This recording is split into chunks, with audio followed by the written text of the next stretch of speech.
All right, hi, and welcome back. Attorney Steve Vonder, and welcome to another exciting video. Today we're going to talk about domain disputes. You know, those pesky cyber squatters, typo squatters, reverse domain hijackers. You got all these different kinds of domain name extensions coming out.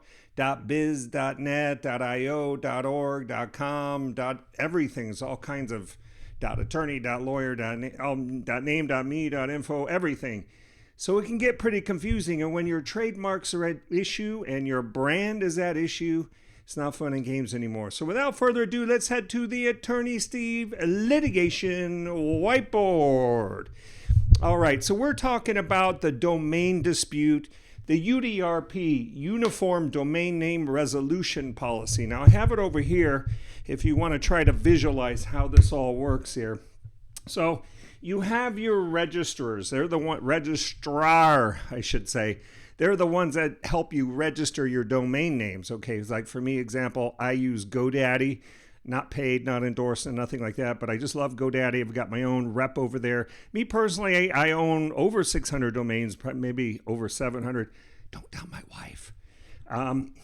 But I love domains. I love investing in domains. I think, you know, for $9 a domain works out pretty nice. But you got your registrar. They are governed by a UDRP policy. So whenever I buy a domain, I have to click I agree, or, you know, you barely even see it anymore, but you just say okay. And that means that if there's any disputes in regard to my domain that I'm buying, I'm going to be subject to a UDRP proceeding. And it's governed by the UDRP policy. So it's pretty uniform. There's a ton of registrars. Like most people think there's like 2, 3, 4, 5. I think there's hundreds of them, okay? There's all kinds of registrars. And by the way, you know, for other things, like say you wanted to come up with amazing, okay? So you say, I want to come up with amazing, and I want to become like a little registrar myself. You can actually apply.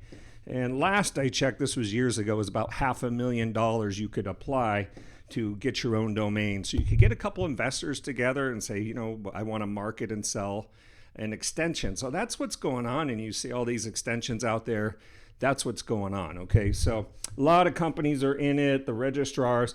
ICANN is over here. It's the Association for Name and Numbers. They're the ones that give out all the IPs, and they're actually the ones that have created them, and the registrars just sell the domains. And when you buy a domain, your domain like www. Let's take this amazing one I love, attorneysteve.com. That's your domain. That's your domain. Your .com. That's your extension. Okay.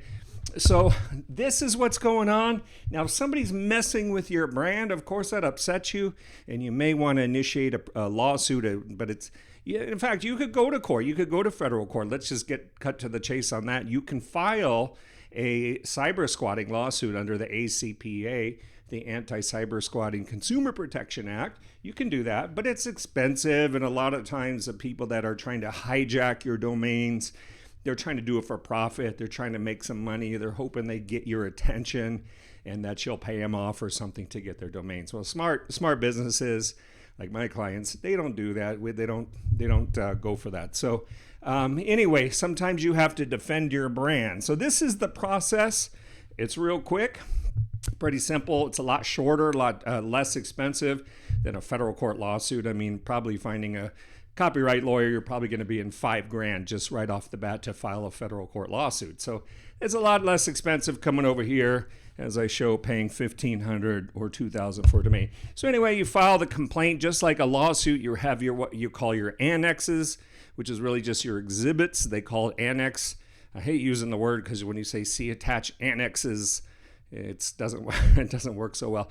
But anyway, you have your complaint. Your complaint needs to set forth the 3 factors: that you have trademark rights, that somebody has registered and used it in bad faith, and that they have no legitimate interest. So I'm not going to go over those factors in this video.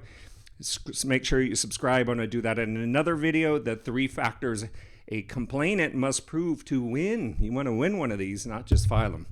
So, but you file your 3 factors, your annex. These are basically going to be filed online. There is a self-registration if you want to go through the time and trouble to fill it all out, or you seek a IP law firm like ours, flat rate fees, and we can file these for you. But there is online, and I might do a video, I'm not quite sure, how to file your own UDRP, but it's a lot of work, it's a lot of things to it, and you don't want to mess anything up, because you got to get these factors, you got to show the evidence. There are some file size limits on this. The PDF, you can't go over 50 megabytes, you have to file them individually, so there's a lot of rules that you have to follow here. You file this, you draft it, your exhibits, your evidence, you pay your fee online, credit card. Then you serve it on your arbitrator, could be National Arbitration Forum. Most cases go through WIPO, a high percentage of them anyway, World Intellectual Property Organization. A lot go through them. Once you do that, for those people that do the private registrations, that's a lot of these cyber squatters. They don't want you to know who they are. They don't want you to know where they're at. But when you file it, you're going to serve the complaint on WIPO. Let's say we're talking about WIPO, and then you're also going to serve it on, let's say, GoDaddy or whoever the registrar is. Could be anyone. Lots of companies. But they will unmask, per the policy, they will unmask your cyber squatter. So you'll get their name and address and number and whatever contact information the registrar has. And then you get a chance to settle and negotiate. But you get to unmask. And so once they're unmasked, then you get their email and you can say, hey, what's going on? What were you doing? Why did you feel the need to cyber squat and use my client's famous or highly valuable trademark? Why did you have to use their name in your domain? You have no legitimate purpose if that's the case. So, and then you have a chance to settle the case. If you settle, you can do like real basic agreement. You can just tell them you settle, or you can do something like a lawyer would do, something good that's comprehensive. I'm not going to go into that. Maybe on another video. But anyway, if you can't settle it, you amend, you put their name on it. You don't have to amend, that's up to you, but I like to amend. And keep in mind, the registrar is going to lock the domain, so the complainant locks it so that the respondent doesn't say, well, I'm going to try to sell it to my friend real quick, get it out of here. So no, they lock it. That's one of the beautiful things about a UDRP action. You're going to get that lock. So then you get a chance to settle, or you amend, you add their complaint. If they're not willing to settle and they say, I'm going to respond, I've got good reasons, I've got good faith for having the domain, I've got my own business, they have 20 days, that's calendar days to respond, plus a potential 4-day extension, 24 days max to respond. If they don't respond, it's a default, and then the panel will make the decision. Now, when I say panel, you can do 3 panel members or you can do 1. Many times 1 will be sufficient, but I'm going to do a separate video on, choosing why you should choose 1 versus 3 and so forth. It's a $500 difference. If you have a ton of domains, you can file, if you think it's the same respondent, the same defendant, let's call him, the same bad person, you can file as many domains as you think that they're cyber squatting on. Sometimes people will buy 100 domains using the registered trademark brand, and you can name all those if you think it's the same person, have some evidence on that. So they have 20 days to respond. They file an answer. The answer is going to address these 3 factors. Again, I'm going to discuss it in another video. And they try to dispute you. Now, the plaintiff has to prove all 3. This is where a lot of cyber squatters go wrong. And even filers of these go wrong, and you'll lose, and your case will be terminated or denied because you didn't prove all 3. Okay, I even had a law firm trying to go after me, one of my domains, not the first time.